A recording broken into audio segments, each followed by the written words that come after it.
Okay guys, I just finished filming and I'm so excited to show you guys the results.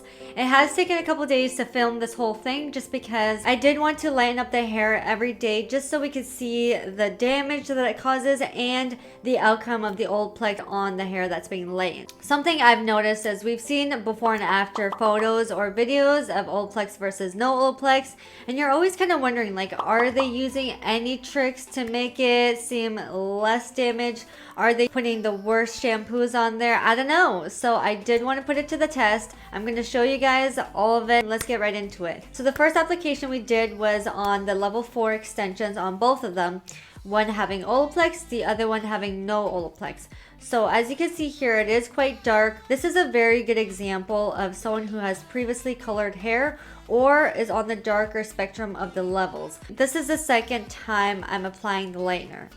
I do want to mention here though, when I was washing out the extensions, I did use Olaplex number 2. You have to pair this with Olaplex number 1. That truly is going to help seal those cuticles and make sure you're going to rebuild those bonds, and that's going to give you the effect of stronger hair. Now we're going on to our third application here. As you can see, the extensions are starting to lighten up. It's not at that blonde peak yet. I would say this is about level 6 tone with also the underlying pigments of being a little bit more on the red and orange side. So because we want to show you guys a better lighting with the blonde hair, I did want to continue to lighten up the extensions. As you can see here, from the third time that we did lighten it up, it is starting to get there, right? It's at the point now where you would say it's about a level 7 dirty blonde with the underlying pigment of still being yellow and brassy.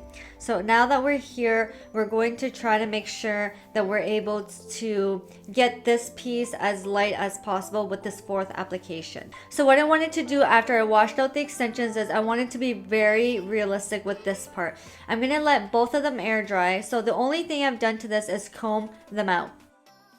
Both of them are starting to dry, and the one with no Olaplex is starting to dry a lot more quickly. And the reason this is happening is because when the hair is starting to get compromised, it's also letting out all that hydration at the same time. The only thing I'm doing here is combing out the hair to make sure that both of them are laying as flat as possible, because I do want to show you guys how lifted the cuticles are.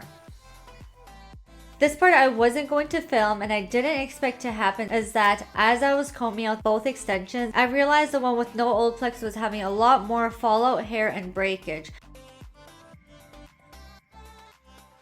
So I'm sorry about the angles and the quality. I wasn't going to film. Once I was blow drying the one with no Olaplex, it was starting to get a lot more tangled. Now I went in and did the one with Olaplex. My brush did not feel grippy at all. I was able to go in one smooth motion. So I noticed with the one with Olaplex, it dried within 10 seconds. I ran it through probably about 3 times and it was done. I was so surprised. Whereas the one before that, I had to keep combing it through, making it damp, and also trying to spray in more treatment to make sure I was able to get that smooth hair. So you can see here, the one with no Olaplex still has some lifted cuticle. Whereas if you're going to look right over here onto the one that has Olaplex in it, this one has such minimal open cuticles. There's no fancy camera tricks. I didn't put anything extra on this. I truly wanted to show you guys how it looks like just blown out and air dry. This is a side-by-side, guys. It has been an incredible test for me because I, as a professional hairstylist, not only do we want your hair to look beautiful with the color and cut, I also want the integrity, the strength, and the elasticity to be as strong as possible, because that's ultimately going to make your color or cut look the best. So if you're wondering if this is a good investment, you are going to see the benefits immediately and it is going to change your life. I hope you guys enjoyed this video and learned so much about Olaplex and love the side-by-side comparison, because I know I did. Please hit subscribe and follow me on my Facebook and Instagram page, and I can't wait to see you guys in the next video. Bye guys!